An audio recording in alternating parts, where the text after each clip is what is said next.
compared myself to every woman in this room. Oftentimes, when we think of drama, we think of petty arguments in the cafeteria, one girl telling another girl to get new clothes, things of this nature. I can tell you right now that this was not my experience growing up. My experience was I found that the most critical of me and the harshest towards me was not my enemies or a group of popular girls, but my closest friends and peers. In fact, I found that those who I did not necessarily consider to be my friends to be much kinder to me than those that I did. This created an interesting paradigm shift in my life. My point of this is I learned at a very young age that women, no matter how close they are or what the environment is, are compelled to compete with one another and compare themselves. Now, as I got older, I became what some might consider a feminist. And no, I don't hate men, and I'm not here to discuss the ins and outs of feminism. However, I did realize that I wanted to be an advocate for women.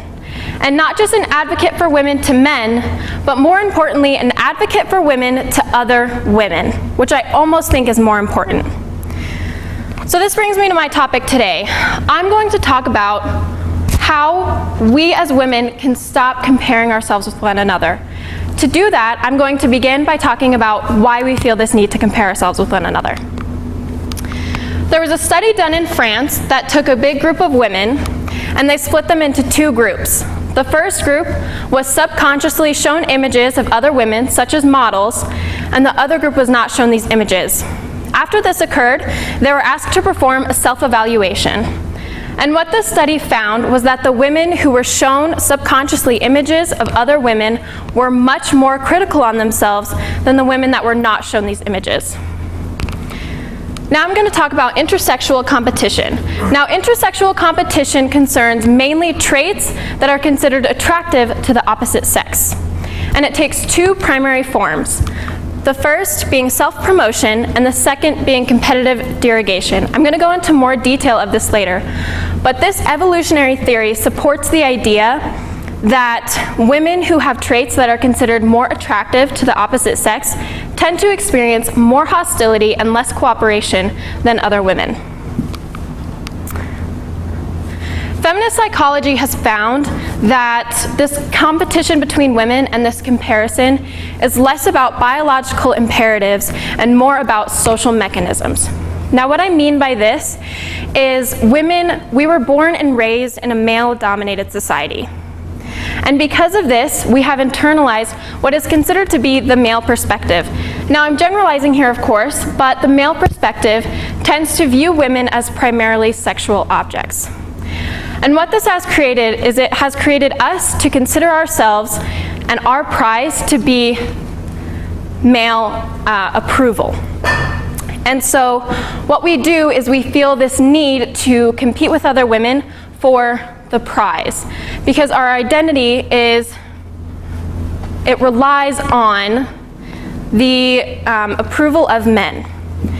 And we can change this, don't worry. But now I want to talk about how does this competition manifest itself. So as I said earlier, intersexual competition takes two forms. The first being self-promotion. This manifests itself through selfish behaviors, through women who feel the need that they have to make themselves look as good as they can, and it doesn't matter how it makes other women look.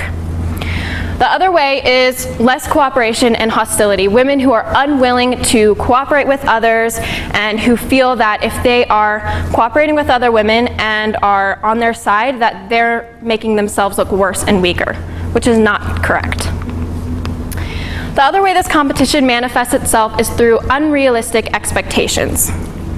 Now, what I mean by this is women, we frequently view images of women who appear to be perfect or ideal, whatever it may be, whether it's a model or somebody in a movie, and we hold ourselves to that expectation. Even though it's unrealistic, it's probably photoshopped, and it's not exactly something that we can live up to, yet we still find ourselves trying to compete with these images of perfect women. So now that we kind of understand why we feel this need and how this competition is shown. How do we change this mindset? One of my very, very favorite quotes is, "We rise by lifting others." Perhaps back in middle school, my friends thought it was more of, "We rise by tearing others down," but I can assure you that this is not the case.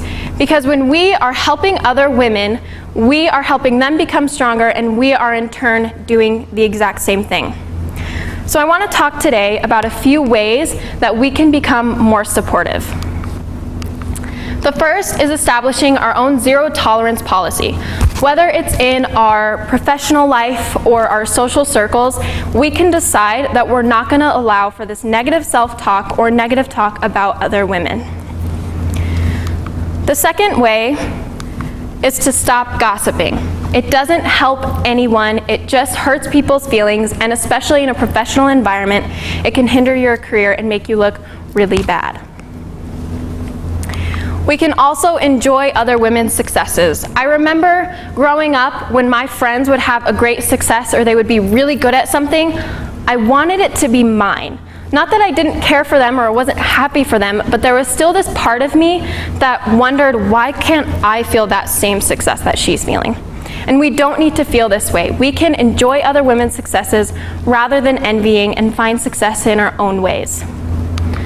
The final thing I want to say is to be the best version of yourself. We cannot create this environment if we are constantly tearing others down and not realizing who we are and who we want to be. I know that I grew up in an environment, and I'm sure that many of you have related to me, where I did not feel the most supported by my peers, and where I felt this need to constantly compare myself with other women and wonder why she had this and I didn't, and vice versa. This is not the kind of environment that I want to enter into in my career. Imagine a workplace where there is no negative talk about other women, where the women are supportive of each other, where there's no slut shaming, and there's no gossiping, and there's no petty talk about who's going to get the promotion. And when somebody gets a promotion, the other women are supportive of her, and they find success in their own ways too. I can tell you right now that I don't want young girls right now to ever think that they have to make another girl look worse to make herself look better. It does not have to be this way. That is not how I want young girls to think, and it's not how I want my future daughters and the future women of our society to grow up in. So women, please, I invite you to stop comparing and start supporting. Thank you.